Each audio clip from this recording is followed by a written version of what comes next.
Purple water sloshed over the edge of my pool as a dozen shrieks split the morning air, a perfect chorus of panic and disbelief as inflatable swans flipped and beach balls bobbed in a rising tide of neon dye that had turned my pristine backyard oasis into a psychedelic lagoon, and at the center of it all stood Karen in her oversized sun hat, pointing at me with a dripping martini glass, and screaming that she would call the police while behind her guests scrambled like startled pigeons there.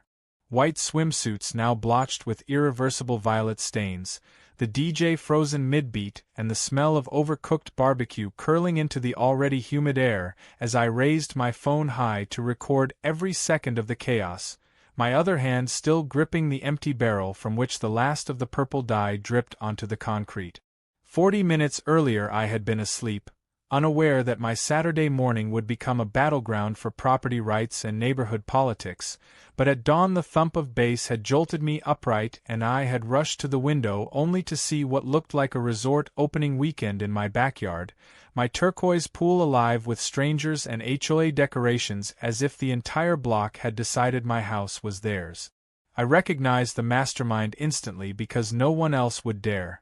Karen, self-proclaimed queen of the HOA, waving her clipboard as she directed people where to park on my lawn, unfurling banners, positioning a DJ stand over my patio tiles. She had already warned me on Facebook that she would make use of my community resources after the clubhouse pool had to close for repairs, but I had taken it as a bluff until I saw the entire spectacle unfolding like a scene from a low-budget reality show. My first instinct had been to call the sheriff, but I knew from experience how slowly things moved on weekends, and besides, I had been preparing for something like this ever since she sent me my 4th violation letter about my mailbox paint color. Tucked in my storage room was the sealed drum of purple pool dye I had bought months ago for a prank I never used, harmless but indelible, the kind of thing that turned petty trespass into a public relations nightmare. I went outside with my phone recording and tried to confront her first, telling her she was trespassing, telling her to get her people out, but she just smirked in her giant sunglasses and said it was a community party and that she had the board's approval, daring me to call the cops. The way she said it made me realize she thought she had me cornered, like she'd found the one move that would finally break my patience, but instead it flipped the switch I'd been waiting to flip. I went back inside, wheeled out the drum, and watched her eyebrows rise as she realized I was actually going to do something instead of just threaten. Even then some of the guests laughed, thinking I was rolling out a beer keg or pool toys, until I tipped the barrel and the purple waterfall poured into the blue water, curling and swirling like some giant squid had inked the pool. Within seconds the first screams began, swimsuits turning purple, people scrambling for their phones to film as they fled, the DJ cutting the music, the inflatable swans bumping into each other like bewildered animals. I kept filming, narrating calmly as I explained that this was my private property, that every person here was trespassing, and that the dye was non-toxic but would stain fabrics for weeks. Karen's smugness cracked in real time, her lips trembling as she tried to shout me down, but no one was listening to her anymore because their attention had shifted to the mess she had created and the fact that it was now going viral in real time. As she scrambled to find her phone to call the police, I calmly laid out my papers on the patio table. The property deed, the HOA bylaws, and a cease and desist letter I had drafted with my lawyer after seeing her Facebook event the night before. Guests started yelling at her, demanding to know why she lied to them about this being an approved event, some swearing at her for the damage to their clothing, others already posting live streams that tagged me as the wronged homeowner. It was like watching the entire script flip on her in one breathless moment. While the chaos churned around me, I took a deep breath and looked at the purple pool, the empty dye barrel, and the people streaming off my property, and instead of feeling guilty I felt an odd calm, as if every HOA fine and warning and late-night angry email had been leading to this point where the tables turned and my boundaries reasserted themselves in the most undeniable way possible. I could already see the news van rolling up at the end of the block, the local reporter who had promised to cover unlawful HOA activity, and was about to get the shot of her career, and I smiled because I knew the hook of this story wasn't just the color of the water but the color draining from Karen's face as she realized the world was watching her downfall unfold splash by splash. The moment the last drops of dye left the barrel and rolled into the water like a bruise spreading across glass, I knew there was no going back, and Chapter 2 of that surreal Saturday began with the sound of cell phones clicking off, guests yelling over one another and Karen's voice cracking into a high-pitched wail as she tried to wrestle control of a crowd that no longer believed her. I held my phone steady, panning across the patio to capture everything, from the violet swirls turning into an unbroken purple surface to the trails of footprints left by people bolting across my grass in their dripping swimsuit.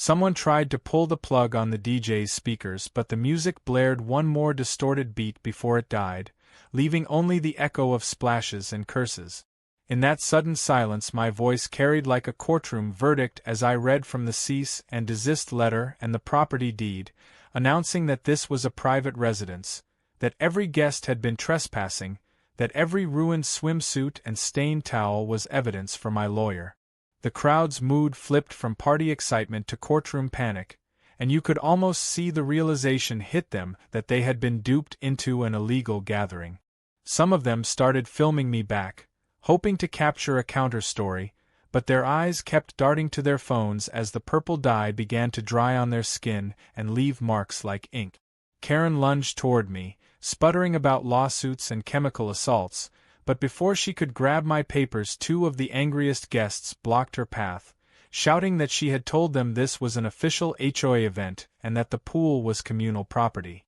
She snapped at them to shut up and help her, but they were already pulling up the HOA bylaws on their own phones, scrolling through screenshots and realizing she had misrepresented everything. I stepped closer, my camera still running, and told them calmly that the dye was FDA approved and safe but impossible to wash out of fabric for weeks, and that every image they were posting was proof that Karen had trespassed with premeditation. My lawyer's number was already printed on the cease and desist, and I handed it to one of the guests who looked like he might be a sympathetic witness. The local news van rolled up to the curb right then, exactly on time, and a reporter hopped out with a camera operator. They didn't even have to ask questions. The purple pool told the story for them. Karen tried to block the reporter, screeching that this was harassment and that I had staged the whole thing, but her voice was drowned by the murmurs of the crowd as people began telling the reporter their side,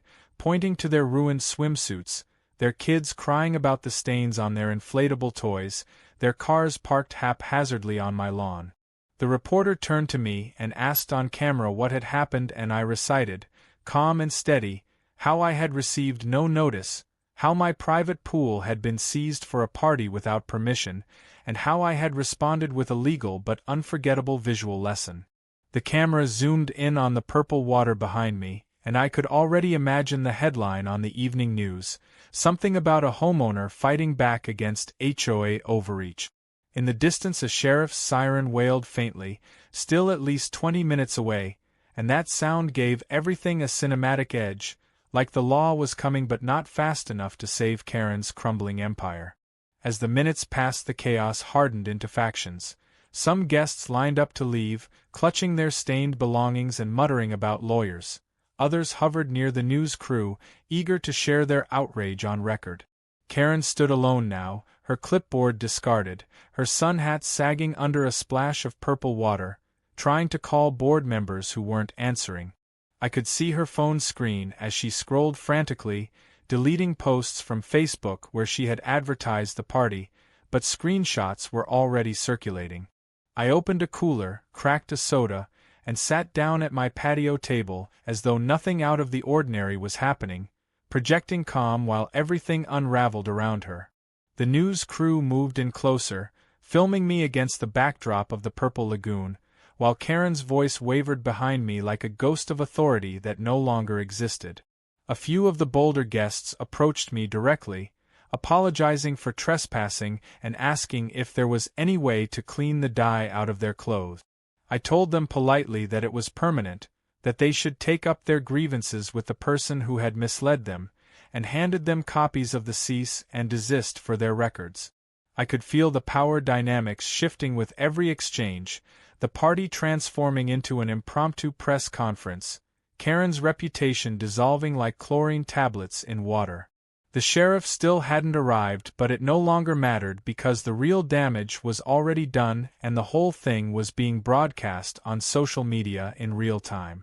Every flash of a phone camera, every frantic text, every outraged comment under a live stream was another nail in the coffin of her HOA reign. By the time the law showed up, she would be the villain and I would be the homeowner who drew the line. I leaned back, raised my soda to the news camera, and said that sometimes the only way to defend your property is with a little color, and the crew laughed because they understood it was the kind of soundbite that would air again and again as this story went national.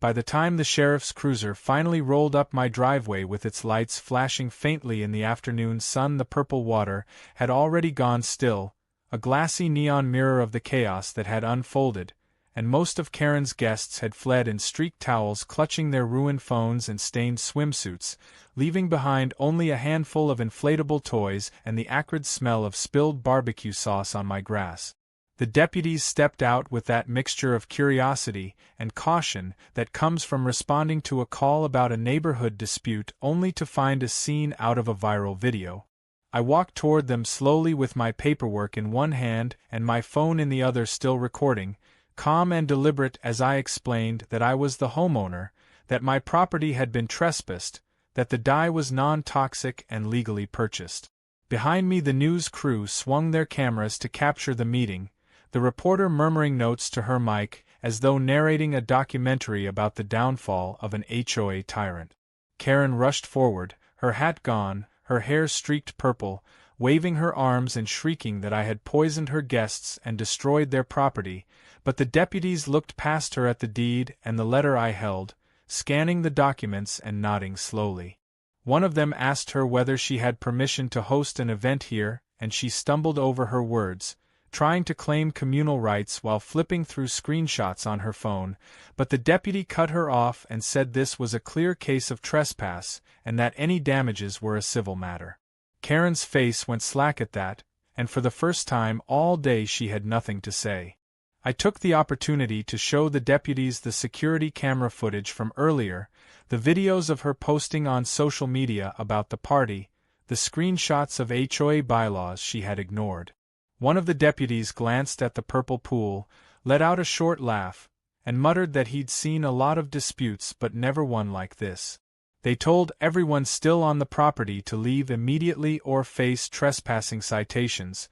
and within minutes the last stragglers vanished up the street, leaving Karen alone on the patio like a queen stripped of her court. The news crew caught her being lectured by the deputies, and that clip would later run on the evening broadcast as the image of her undoing. I thanked the deputies for their time, and they nodded, telling me they'd file an incident report, but it was clear where the line of ownership lay, and they left me standing in the long afternoon light with the smell of chlorine and purple dye rising around me like incense after a ritual. In the days that followed, the consequences unfolded exactly as I had imagined, but faster. The HOA board called an emergency meeting that Monday night, and word spread through the neighborhood like a brushfire.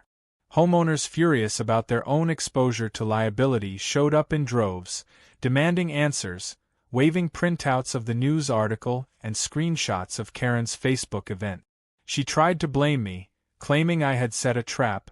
but the bylaws were unambiguous and my lawyer had already sent letters to each board member outlining their collective responsibility for trespassing and damages. By the end of that meeting, Karen had been stripped of her position as president and placed under formal investigation for misappropriation of HOA funds used to hire the DJ and catering. Insurance companies balked at covering any of it, and the board announced an emergency assessment to cover legal fees, triggering even more outrage. Neighbors who had once supported Karen turned on her overnight, some even approaching me to apologize or ask for advice on how to reform the HOA.